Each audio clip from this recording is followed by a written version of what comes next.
we are facing an absolutely unique and immediate challenge here in the United States, which came up in a number of the questions to Lynn this morning, namely that there are many important things that the LaRouche movement is doing in many different parts of the world that all have great strategic importance. But the fact of the matter is that world history in the next period is going to be defined largely by what we accomplish here in the United States.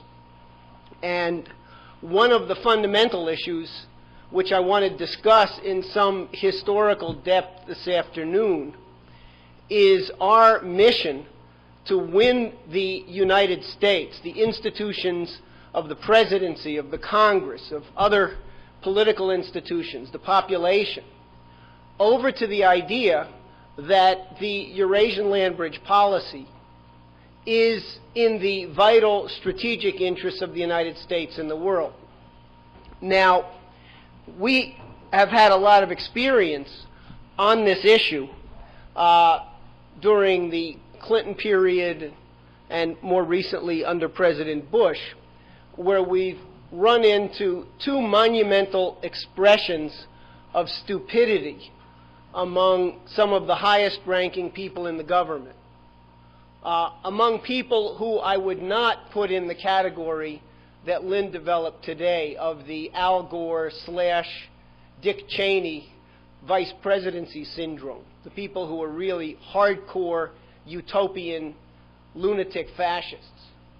But among people who are actually by and large well-meaning, including people literally at the level of cabinet appointees, the tendency has been to say, when presented with the whole idea of the Eurasian land bridge, basically, can't you give us something easier to sell, something more close to home, something a little bit more practical? I mean, you know, why are we doing this for Europe and Asia? What can we do for ourselves instead? That's from the smart people, the intelligent people in Washington. From the other types, what we began hearing aggressively, beginning particularly around 1998, was the idea that any alliance between Russia and China and India, which people should know is a special project that Lynn has been running for years, represents a strategic threat to the United States. Now, that statement alone is about the clearest indication that you can get that somebody is thinking within the geometry of this lunatic utopian faction.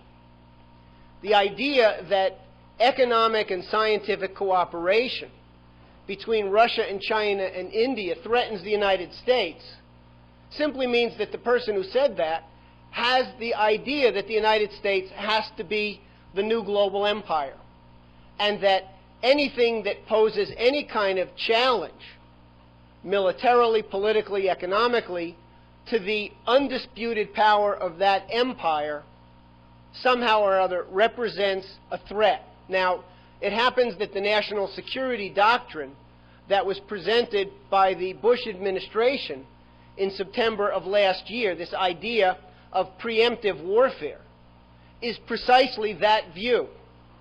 When the Chinese saw this particular presentation of Bush administration policy, particularly after the Axis of Evil State of the Union speech in January of 2002, they realized that the countries that were being talked about were not Iraq or Iran or North Korea, but what was being discussed was China and the potential for this China-Russia-India strategic partnership that other people in the United States have already told LaRouche that they fully support and want him to be the leading diplomat of the United States, the leading unofficial diplomat of the United States, organizing this Russia-China-India cooperation. So this is a big fight, and it's an issue that is on all of our plates to actually accomplish. You see the kind of narrow-minded thinking among state elected officials when we've done the lobbying up in Sacramento and in Austin and in other state capitals. And I can assure you that the only difference between what you run into in the state capitals and what you run into in Washington is that in Washington most people are subject to even greater financial and personal sorts of blackmail, and so they're even more compromised and corrupted. So it's a big fight. But it's an essential fight, because I'm convinced that if we don't win this fight for the Eurasian land bridge, then there will be a dark age. There will be a world war. Because this issue has been the fundamental question on the table for more than the last 150 years. It has been, in effect, the unfulfilled mission of the American Revolution.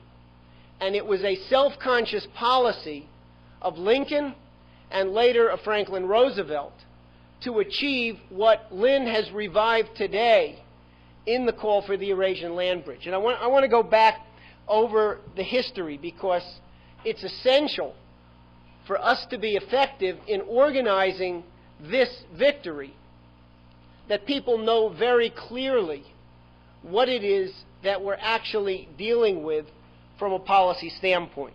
And it goes back really to the period of the American Revolution, and then developed into a second critical phase during and immediately after the Civil War. Now, the American Revolution was an international event of the greatest strategic importance in centuries, perhaps ever in human history. And it could never have been achieved without the support of certain allies in Europe. In some cases, people who were actually imbued with these Republican ideas. In other cases, people who were operating under more pragmatic issues, such as certain factions among the French and the Spanish and other continental European powers, liking the idea of delivering a bloody nose to the British, who were considered to be their strategic rivals. This is the reason why Benjamin Franklin, the leading figure in the American Revolution, in a sense the Lyndon LaRouche of the early part of the 18th century, spent most of the period of the Revolutionary War in Europe, because he was organizing what he understood to be absolutely indispensable European assistance for the American War of Independence. And people are familiar with the fact that we got certain material and political support from France.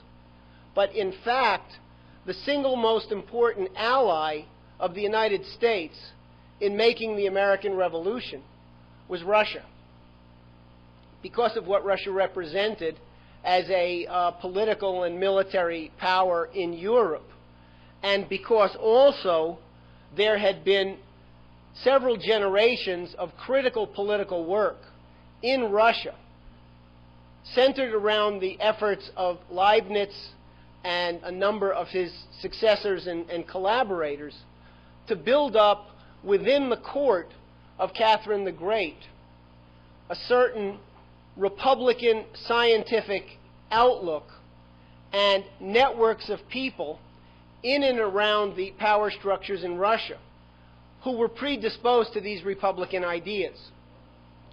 So you had the Russian Academy of Science in St. Petersburg, which had been founded by Leibniz and some of his Russian collaborators, and this was the main institution to which Franklin appealed. There was extensive correspondence between Franklin and other members of the American Philosophical Society with leading figures in the Russian Academy of Sciences during the period of the American Revolution. And the critical thing that came out of that was the League of Armed Neutrality. Basically, what Russia said is that any attempt by the British to prevent European supply ships from going to North America to provide crucial equipment to the American revolutionaries would be considered an act of war. And so as the result of the League of Armed Neutrality, there were significant limits on what the British would dare to politically get away with. And so we had a continuing supply of critical military equipment and other things coming in from Europe, unchallenged by and large, because there was a threat of Russia coming into the war on the side of the American colonists were the British to cross the line.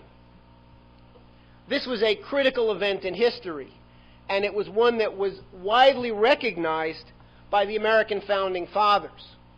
In 1788, almost immediately after the successful American Revolution, as we were in the process of going through the Constitutional Convention and ratification, one of the leading American naval heroes, John Paul Jones, was sent over to Russia. And among the things he brought with him were the blueprints of the entire American Navy. And he wound up becoming, in effect, the chief strategist for the Russian Navy for a period of about a decade, during which time Russia went through a major technological revolution and built up a very formidable navy. In about 1806, for about 5 or 6 years, the leading protege of Benjamin Franklin, future American President John Quincy Adams, was sent to St. Petersburg as a member of the American delegation there. And among the things that he brought with him were all of the writings of Hamilton and the other leading figures within the American School of Political Economy. And all of those books were translated into Russian. And so you had what became known as the Russian system of political economy developing as a direct outgrowth of the American system of political economy, of Alexander Hamilton, of Matthew and Henry Carey, of Henry Clay, and the others. So now, I mean, if you just look on a map, there's a certain obvious affinity that becomes clear between the United States and Russia. There, at the time especially, they were both very big, very wealthy in potential in terms of strategic raw materials, and very, very underpopulated. So there was a certain sense, and there was a paradox in this. The United States had just gone through a Republican revolution in which the most profound ideas, dating back to Socrates and Plato and the first international youth movement founded by Plato with the Academy in Athens, those ideas were put into concrete practice for the first time in human history, self-consciously, totally self-consciously, with the idea from the Declaration of Independence of certain inalienable rights, among them life, liberty, and the pursuit of happiness. Not the pursuit of property, not the pursuit of whatever you want to rub on your body to make yourself feel good for the moment, but the pursuit of happiness. And the Founding Fathers definitely did not mean groveling in the mud when they used the word happiness. Leibniz had written extensively on the subject, and the most concise definition that he ever came up with for the term happiness was that happiness is the science of wisdom. So it was a purely Platonic concept that was embedded into our Declaration of Independence, and then it was carried forward with the General Welfare Clause of the Constitution. So that was the United States' declared mission. And yet, in the case of Russia, you had what Lynn described earlier as a czarist oligarchy, which had very, very large elements of just classical old European feudal society. You had an Orthodox Church that was much less inclined than the Western Christian Church to hold up this idea of the sanctity of the individual soul. It was a very kind of a collectivist phenomenon. But you also had this Leibniz current operating in Russia, particularly in St. Petersburg, and so this affinity existed. And this relationship developed and was a point of continuing contact, particularly during those rare blessed moments when you had a decent president in the United States coinciding with a benign czar in Russia. Now, from the negative side as well, the threat represented by this U.S. Russian partnership was very well understood by the British, and they did everything conceivable to try to bust it up. There was a British faction in the court of Catherine the Great and of the other subsequent czars of Russia, and they were continuously trying to undermine the efforts of the American and Leibnizian faction, and this became an important factor over a period of time. The British strategy was always to simultaneously break up the United States and break up Russia, because there was a certain sense that there was always a potential for the alliance that won the American Revolution around the League of Armed Neutrality to resurface again, and this was something that really had to be stopped at all costs. Now, in the 1840s, it's interesting that one of our new members from Montreal asked the question about Canada becoming a nation state. Well, one of the big subjects of American-Russian dialogue in the first half of the 19th century dealt with the question of Canada. You had, as Lynn indicated, a whole colonization of Quebec from immigrants from France.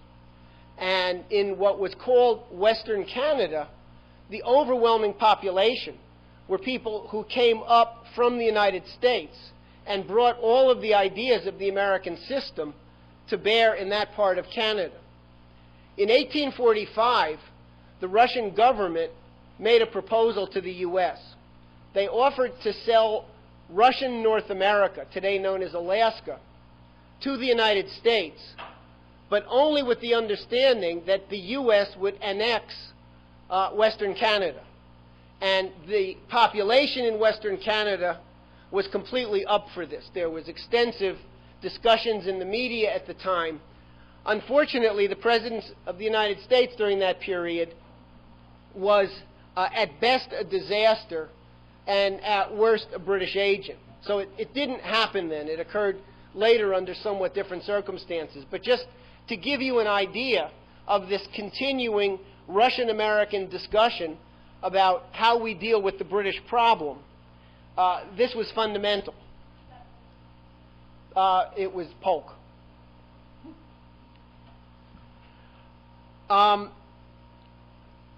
The other significant factor in the U.S.-Russian relationship during this period was railroad development.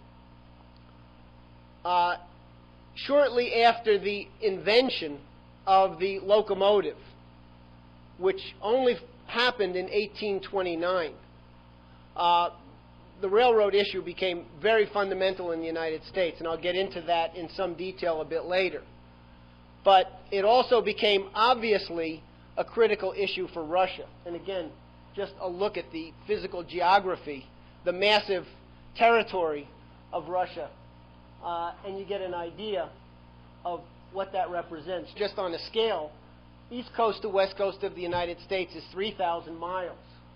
And it looks to me like Russia runs about at least 2.5 or 3 times that distance. So this was a fundamental question.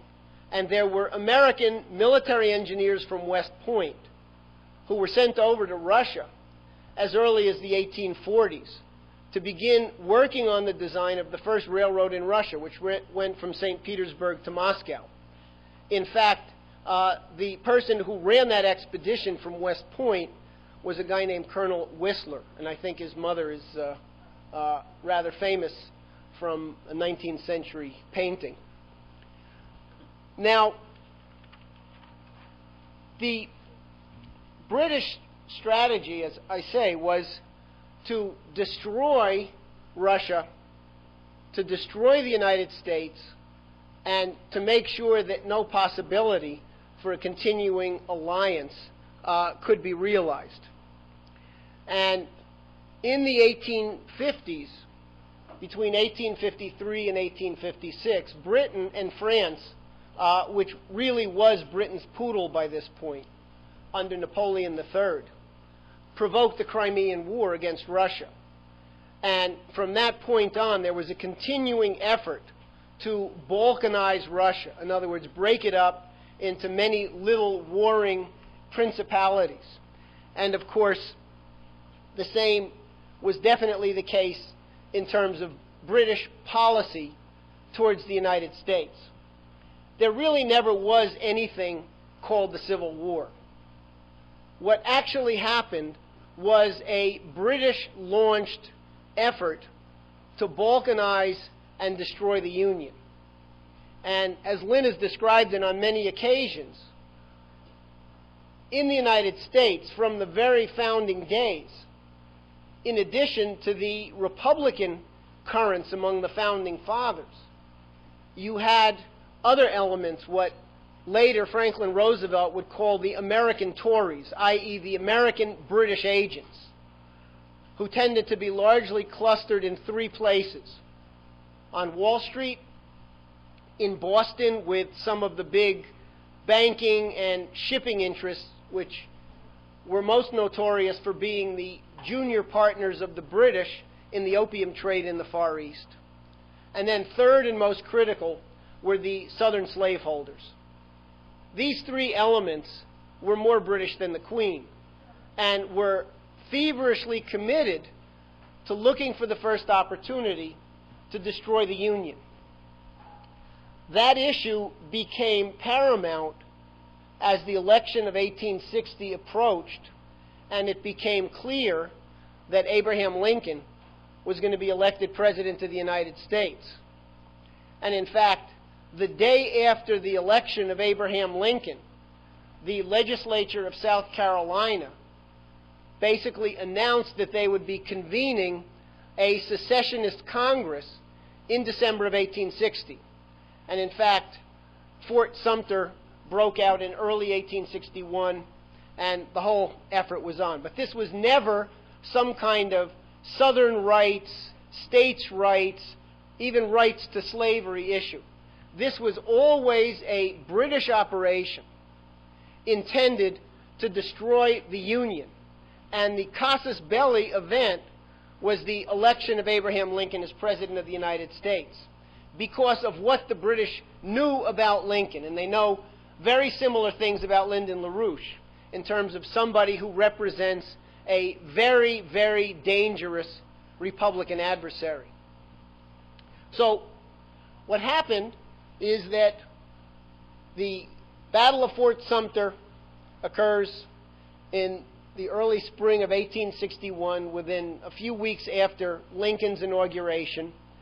And 6 weeks later, a revolt breaks out in Poland, led by a bunch of similar British assets. Lynn mentioned earlier the Young Europe movement. This was the sort of continuation worldwide of the British-created Jacobin Revolution, which destroyed France and paved the way for Napoleon to take power. And so basically, a revolt was simultaneously initiated in Russia in the aim of balkanizing and weakening Russia, and in the United States as well. Now, fortunately, there was a very strong Republican faction in the United States that understood the paramount importance of this Russian-American collaboration, particularly after the collapse of France within a generation of the American Revolution, through the Jacobin terror and the destruction of the whole Republican movement in France. So within all of Europe, the United States had nothing but enemies, with the sole exception of Russia. And there, again, it was a tricky factional situation, because you had a czarist oligarchy, not a true Republican government there. But the importance of this relationship was such that one of the very first things that Lincoln did when he was inaugurated as president was to send one of his most trusted associates over to be the American ambassador to Russia. Also happened to be the nephew of Henry Clay, a guy named Cassius Clay. And there was extensive correspondence back and forth between the Russian Foreign Minister Gorchakov and Lincoln, through Clay and others, about the fact that what was going on was not a civil war in the United States and a revolt of Poland in Russia. What was going on was a global British destabilization against the Republican forces in the United States and their one potential strategic ally at that moment in Russia. Let me sort of develop things, and then we'll have plenty of time for questions. Now, as part of this collaboration, Russia sent their top military intelligence officer over to the United States, a guy named Colonel Charles Denard, who immediately went to the South and presented himself as a Russian military officer, not as a spy for the Union, but basically, in a very short period of time, smoked out what the entire Confederate military strategy was. Because the fact of the matter was that the Confederacy did not stand a chance in the long term of winning the war. The North had the entire industrial base of the economy, and so to a certain extent the outcome of the war, if it lasted very long, was a foregone conclusion. The whole idea was that the Confederacy was to launch a very quick blitzkrieg series of military operations into the West, into Kentucky, Tennessee, in that area, score a few big victories, and then have Britain and France step in and petition for an armistice, for a ceasefire, so that a negotiated settlement could be reached with the permanent separation of the South. That was a strategy. It wasn't a military strategy. It was a political strategy that was tied to the fact that this whole deal was a made-in-London operation in the first place. What D'Arnaud was able to do was basically get a hold of the Confederate strategy, conveyed it to the governor of Tennessee, who immediately alerted the Washington, and General Grant was able to get his forces in place for a critical battle at Paducah, Kentucky, about 6 hours before the Confederate forces arrived. So literally by a period of 6 hours, history could have gone a very different way. So you get an idea of the strategic importance of this relationship. Now, by September of 1862, the British and French had reached the point where they were openly preparing to intervene to force an armistice, ceasefire, and then the permanent breakup of the Union. And the only outstanding question on their minds was, what would Russia do? And so delegates were sent from France and England to St. Petersburg to discuss with the Russian Tsar and find out what Russia's policy would be.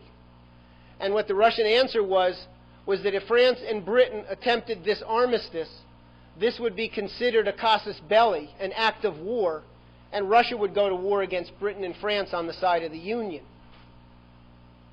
And within a period of months, in fact, by September 24th, 1863, as a way of demonstrating just how serious Russia was about this strategic partnership with the United States, the entire Russian fleet arrived at port in New York and San Francisco. These are some of the headlines from the New York Tribune from September 1863. That's a photograph on the right of some of the Russian Navy sailors and officers in Brooklyn. I think that was precisely where they were. New York Harbor, Brooklyn Harbor. This was a major event. It was the #1 news event in the United States. It was so significant that if it happened today, even CNN couldn't cover it up and pretend it didn't happen. It was a decisive factor in determining the outcome of the Civil War. And it later came out that the commanders of the Russian fleet in San Francisco and in New York had sealed orders that if Britain or France were to attempt this armistice or declare themselves on the side of the Confederacy, then the entire Russian Navy was put under Lincoln's command. So, as I say, the American Revolution and the Civil War were not localized events in North America. This was global strategic politics and warfare at the highest level in that period. And were it not for this particular strategic partnership, you can't obviously absolutely predict the outcome of history, but it would have been a far more difficult task, even for Lincoln, to have succeeded in defeating the combined forces of England, France, the Austro-Hungarian Empire, which was by that point a complete, the second poodle of the British, and those American Tory forces in the South, in New York, in Boston, in other places. Leave it to the British, though, to not give up. Prior to the arrival of the Russian fleet in the United States, the British and French went to Lincoln, and they asked Lincoln to sign a petition agreeing to intervene along with Britain, France, and Austria in the Polish affair to secure the independence of Poland from Russia. And Lincoln sent a message back that was identical to the Tsar's message on the armistice question, that this would be considered a casus belli. So these were absolutely critical events that determined the survival of the American Republic. The Russian fleet remained in New York and San Francisco until April of 1864. And by the way, when the Russian ships arrived, the American naval personnel were completely astonished because the Russian ships were identical to the American ships. And in fact, by 1862, under the initiative of the U.S. ambassador in Russia, Cassius Clay, the Russians had gone into production of these ironclad ships, which were the newest generation of warfighting ships. And so by the end of the Civil War, the Russians had the second largest fleet of ironclads next to the United States. Again, through this intensive collaboration in economic policy as well as in this strategic military realm. So, now, in this context, I want to talk a bit about Lincoln. And I think that it's really incumbent upon everybody here who hasn't already done it to really go out of your way to get to know some of your best American friends. Read what they had to say. Read Lincoln's writings. If you want to understand somebody who made Shakespeare's life worth living, it's Abraham Lincoln.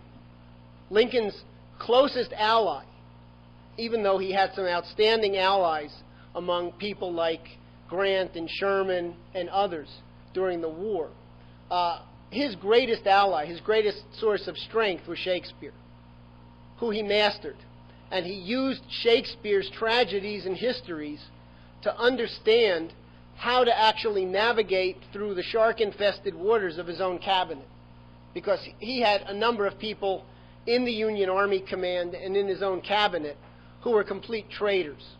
And in his writings, you'll see that he had a profound appreciation of Shakespeare's insight and used it as a way of staying one step ahead of things throughout the war. Now, Lincoln was born in 1809. He was 20 years old when the first successful test of a locomotive in a railroad was accomplished in England. And within a few short years of that, by 1832, at the age of 22, 23, Lincoln was running for the state legislature in Illinois on a platform of building a transcontinental railroad. What Lincoln understood was that to defeat the power of oligarchism, particularly the British with their various French and Habsburg allies, required that the entire continental republic had to be consolidated. Now, when he campaigned for the state legislature on this idea of a transcontinental railroad, Abraham Lincoln had never seen a railroad, never ridden on one.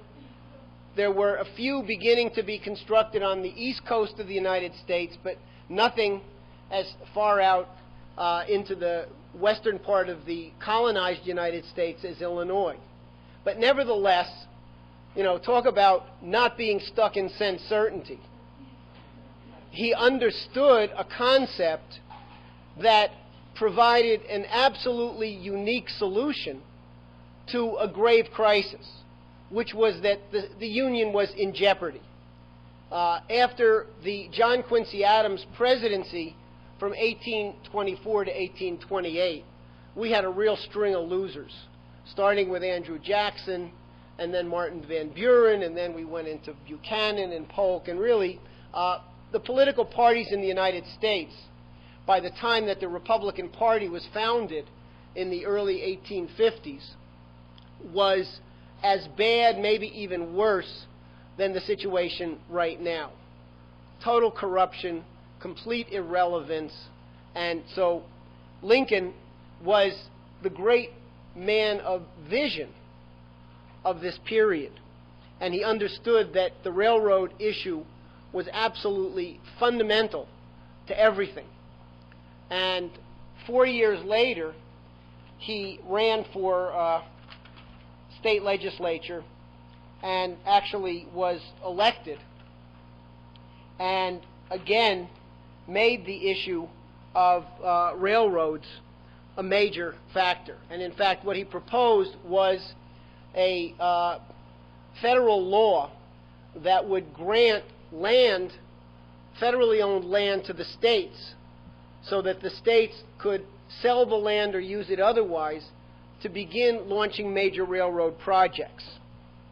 He proposed the creation of basically quasi-public corporations to actually build these railroads, and it's a measure of the success of Lincoln's policy, along with many other people, that by 1856, the Illinois Central Railroad was the largest railroad in the world and one of the largest corporations. And Lincoln made sure that there was regulations and other legislation that made this all possible. This was one of the important test cases of the American system of political economy. By 1853, this railroad issue had reached the point that by act of Congress, a survey was commissioned to figure out the best route for a transcontinental railroad. Now, I think the thing you've got to realize is that at the time that this was happening,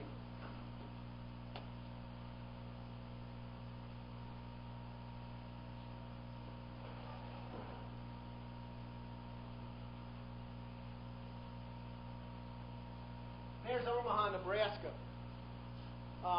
That was the furthest western point of development of the United States. Nebraska was not even a state at that point, but Nebraska was on one. Omaha, Nebraska was on one side of the Missouri River. Cedar Bluffs, Iowa was on the other side, and that was it. The next city in the United States, which was the only city between Omaha and Sacramento, California, was Salt Lake City.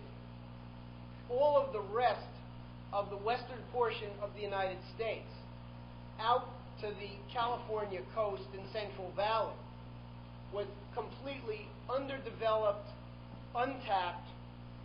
You had in 1803 the Lewis and Clark expedition to go out and start looking into these areas of the country. But there was nothing out there. So here you are talking about a transcontinental railroad, which first and foremost involves undertaking a massive survey of approximately the western two-thirds of the United States.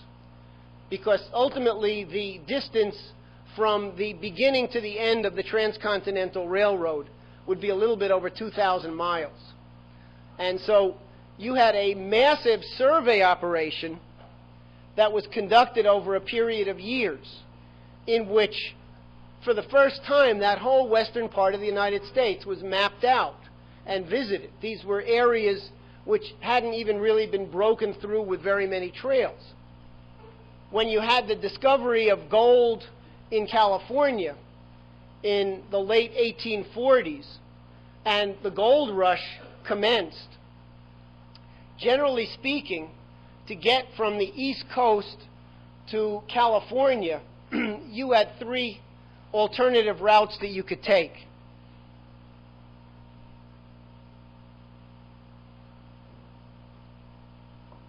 You could go overland, which was a pretty daunting task, and you stood about a 50-50 survival rate if you were really in, good health, 18 to 25 years old, in top physical shape, 50-50 chance of making it. And it took 6 months. Because by and large, you could take trains by that point somewhat into the Midwest, but from there on, it was a long walk or carriages and horses. It wasn't a very easy route. You had a second option, which was to go by boat to Panama, and there was no Panama Canal then, but the isthmus was pretty narrow, and if you could avoid dying of malaria or smallpox or any of these other diseases, and you could get out to the Pacific coast of Panama and then be lucky enough to not have to wait for however many months to catch a boat, you could catch a boat on from there up to San Francisco. And that also took, if you were lucky and made a really good connection on the boats, that took about 6 months also. The third safest option was to go by boat from ports on the East Coast all the way around. If you were lucky, and by the way, if you could afford it, that usually took between 200 and 220 days. And again, the prospects of making it in one piece were not all that great. This was not, Carnival Cruise Lines. This was, yeah, exactly. That's because the clock is now rolling backwards. And so, in other words, the idea that we had a continental republic that was a single, unified political entity was just not true. Yet Lincoln and Henry Clay and Henry Carey and the other key Whig figures, key Republicans, understood that without that continental republic being consolidated, the United States was finished. And this whole experiment in Republican government, which was a global mission, would not survive. So here you've got a situation where the United States is targeted for destruction by the British. This is not something that began the day that Lincoln was elected. It had been building up for a very long time. And so one of the things that happened when this massive land survey occurred, and it was done under the War Department. The Secretary of War at the time was a guy named Jefferson Davis, who would later become the President of the Confederacy. So you get an idea there were some political complications here. And so various routes came back, and Davis recommended, believe it or not, that the route that should be chosen ran through the southern states.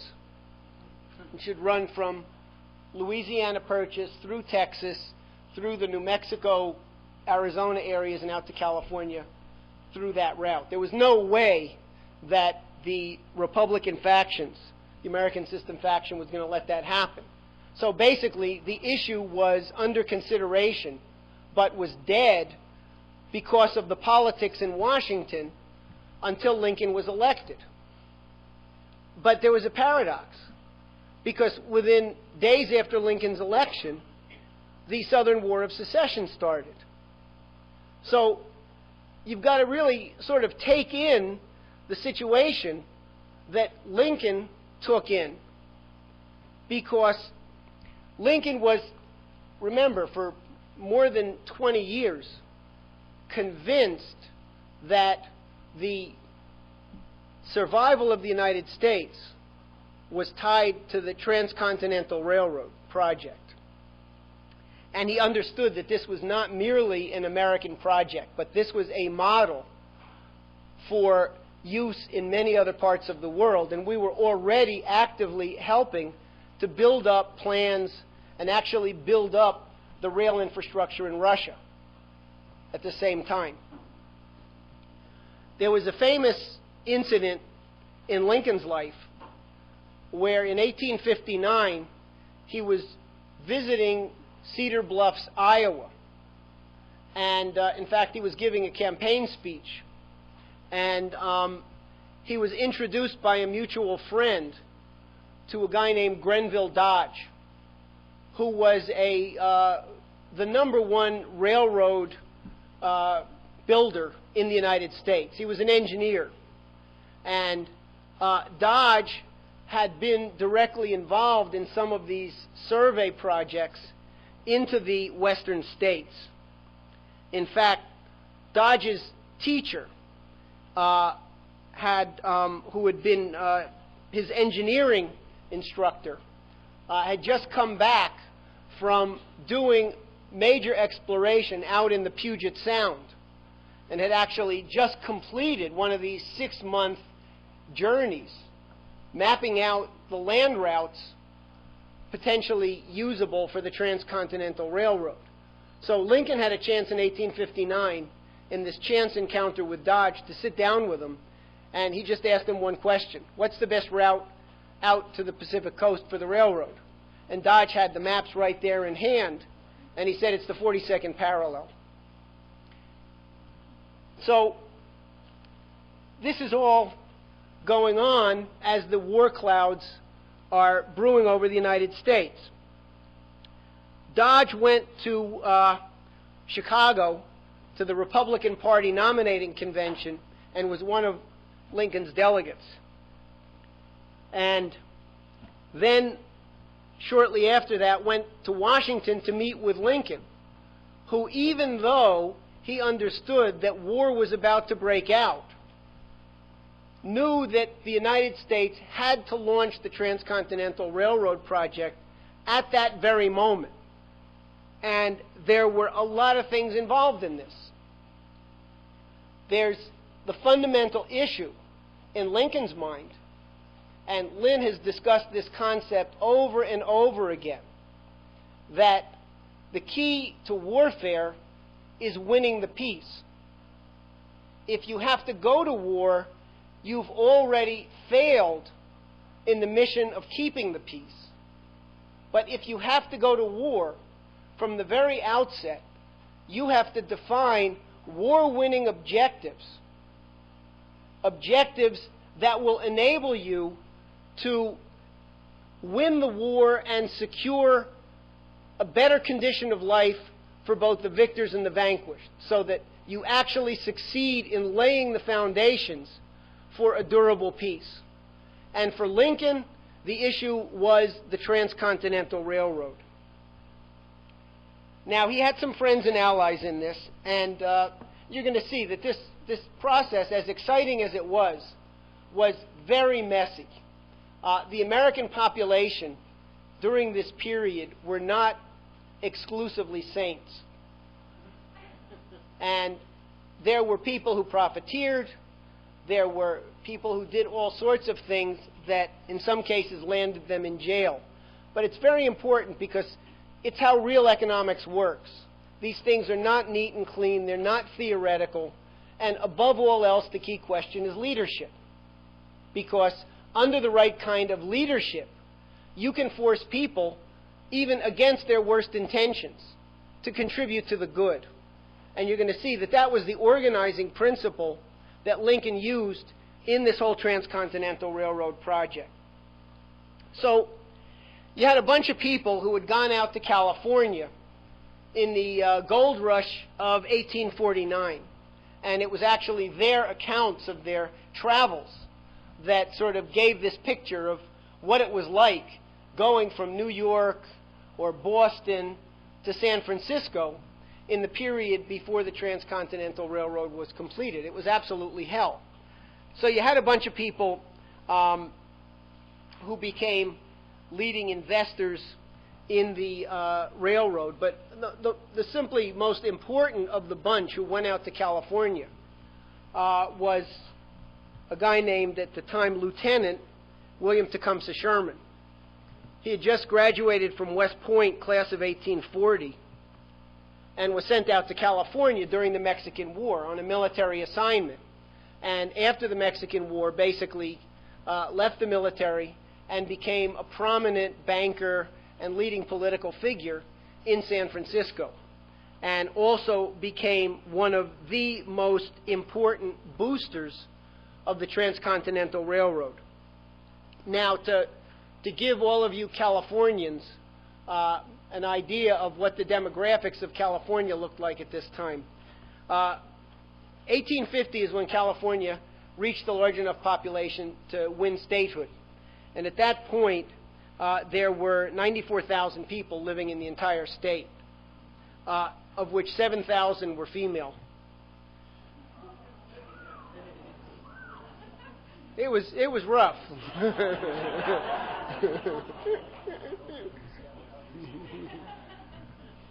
So much for the beach at Santa Monica. By 1860, the population was 433,000. So you get an idea of the phenomenal population growth even before the railroad was completed.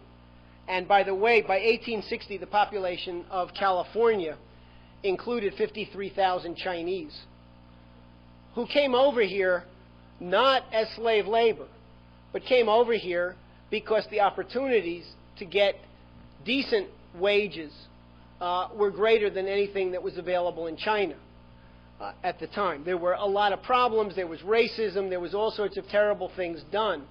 But this was not basically a new kind of slavery. And you'll see that the Chinese played an absolutely indispensable role in the whole Transcontinental Railroad.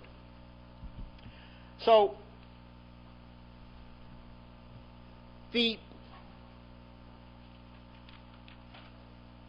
fight for the railroad coincided with the outbreak of the Civil War. But nevertheless, Lincoln was absolutely committed to the idea of launching this project even as the war was going on, and in some cases, even in the really darkest days of the Civil War. So by 1862,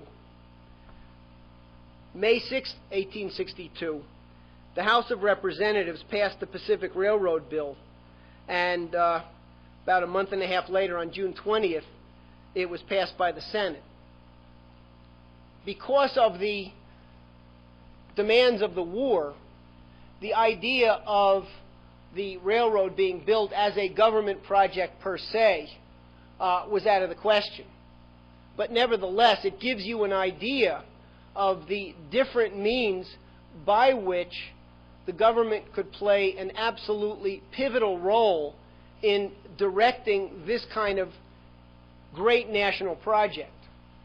So, under the original 1862 law, provision was made for creating two quasi-public corporations. One was the Central Pacific Railroad, and the other one was the Union Pacific Railroad. The Central Pacific was already in the works, and among the people who were involved in it were William Tecumseh Sherman and Leland Stanford, who was a Lincoln Republican and became governor of California in 1860. These were among the wealthiest people in the state and were among the investors in the original Central Pacific Railroad project. The Union Pacific was set up by a group of people back east, but the provision was that these two rail lines would be built with the Central Pacific starting out in Sacramento and working eastward, and the Union Pacific starting out in Omaha and working westward. And the idea was that they would meet up at some point in between, and Congress was very careful not to predetermine where that point would be. There was a lot of things that went into this project, particularly at the point that the war ended. But the point is that this thing started while the Civil War was going on. When I read that and realized that, I said, you know, this is really something quite extraordinary. That Lincoln had this vision of what it would take to win the peace, and he knew that there could be no compromise, no armistice, that the Confederacy, this British insurrection, had to be absolutely defeated, but that at the same time there had to be a great national mission and project that would define the war-winning objective and would be an instrumentality for healing the terrible wounds of the Civil War. And you'll see that that's precisely what happened, even though most of the work was done after Lincoln himself was assassinated. By the way, there was an attempted assassination of Tsar Alexander II exactly 1 year and 1 day after Lincoln was assassinated. So you really get an idea of this, bear in the back of your minds this Russian-American business at all times. So the project was launched. The Union Pacific recognized that to do this thing right, the person that they had to have in charge as the chief engineer for the Union Pacific was Grenville Dodge.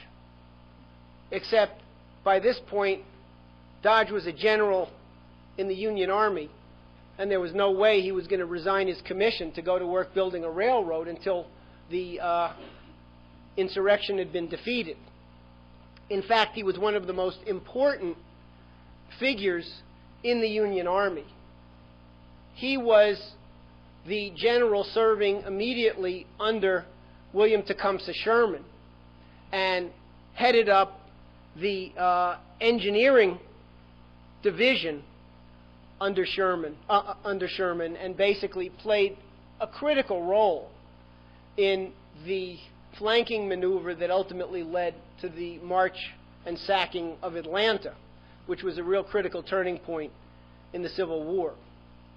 What Dodge did during the war was real on-the-job training for what was done with the Transcontinental Railroad, because his main mission was building rail lines, repairing rail lines that had been sabotaged by fleeing Confederate forces, and building bridges over rivers that had been destroyed by, again, retreating Confederate forces.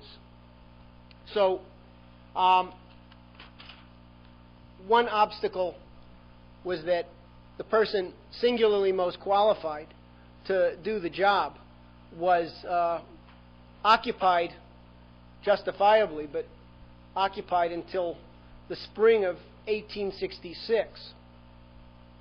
Now, you had a lot of challenges.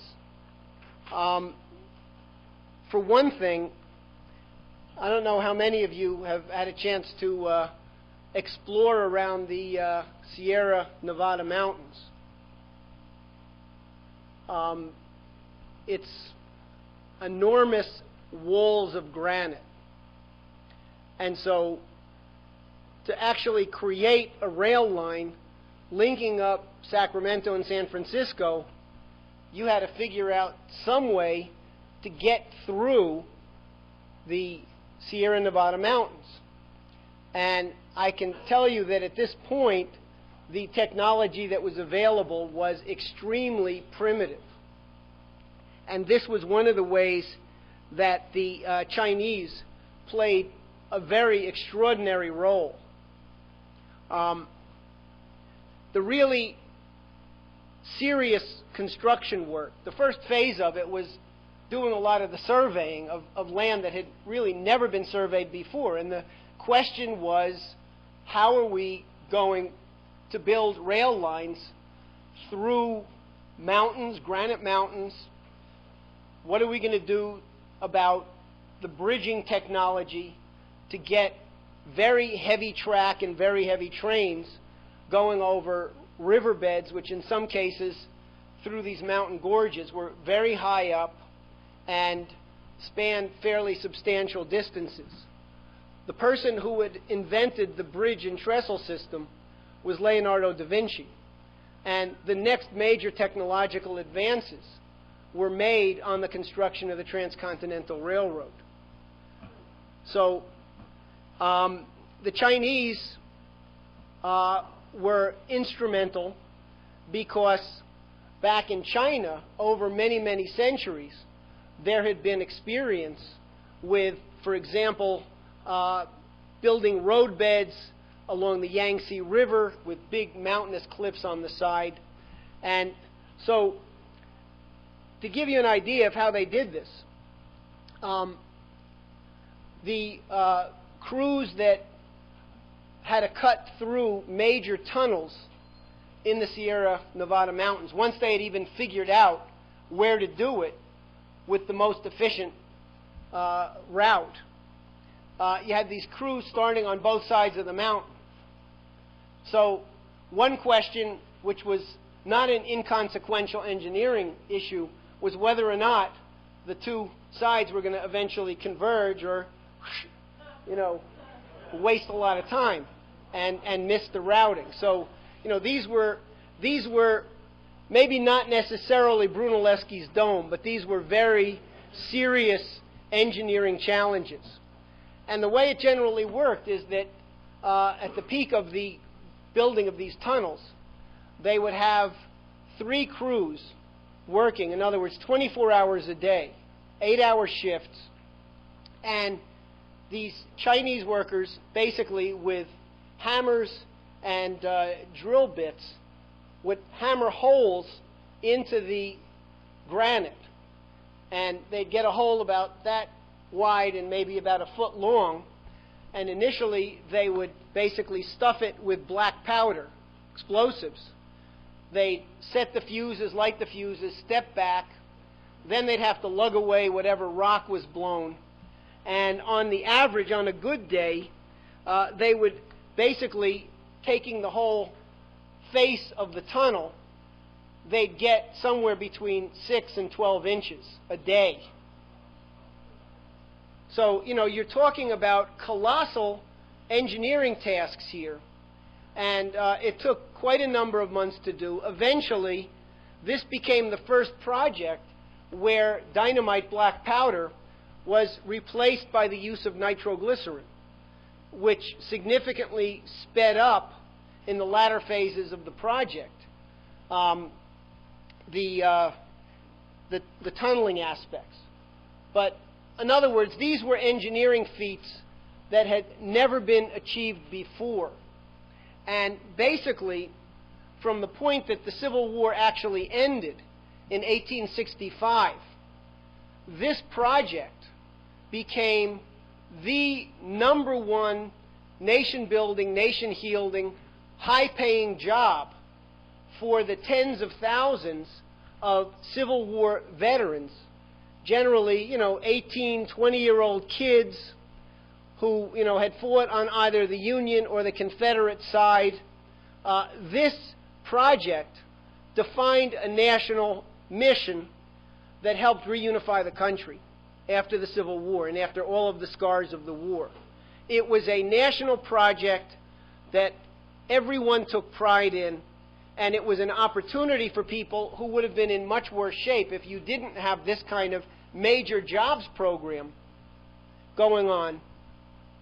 And so this was the project under which many, many people, Chinese, came to the United States and immediately had access to among the highest paying jobs in the country.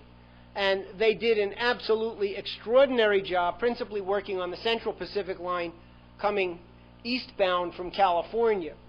Most of the workers on the westbound line were Civil War veterans, some from the South, a lot from the North, a lot of Irish. And at the peak point, on any given day, there were 30,000 people working full-time on the construction of the railroad. It was done eventually after Dodge retired from the Union Army, and his last assignment was under Sherman in the whole western territories of Mississippi and Missouri, where they also had to do a lot of negotiating with the Indians and other things like that in order to be able to secure these projects as they were going forward. Very tricky, very messy. The way that the federal government funded this project as a national project was that the two corporations, the Central Pacific and the Union Pacific, were basically pledged a certain amount of money in federal bonds, low-interest bonds, for every mile of track that they completed, and which was certified as having been constructed up to par by government inspectors. And they received usually $12,000 a mile for flat track, $36,000 a mile for graded track, in other words, going up a hill or something like that, and then $48,000 a mile for really, these special challenging areas up through the mountains and things like that.